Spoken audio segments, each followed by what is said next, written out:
یہ واقعہ ہے جس کا موضوع ہے اے مکانہ توکل۔ ایک بستی کو سیلاب کا خطرہ درپیش تھا۔ ہر شخص کسی محفوظ مقام پر جانے کے لیے تیاریاں کر رہا تھا سوائے ایک شخص کے۔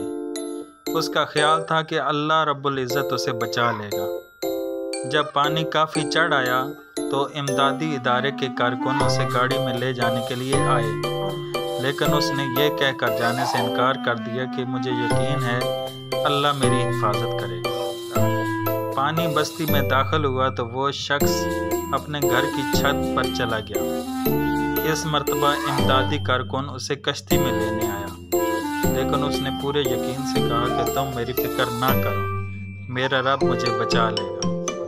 پانی بڑھتے بڑھتے چھت تک آن پہنچا تو ہیلی کاپٹر اسے بچانے آیا، مگر اس نے ایک مرتبہ پھر یہ کہہ کر انکار کر دیا کہ وہ اپنے رب پر توکل کرے گا۔ آخر کار وہ ڈوب کر مر گیا۔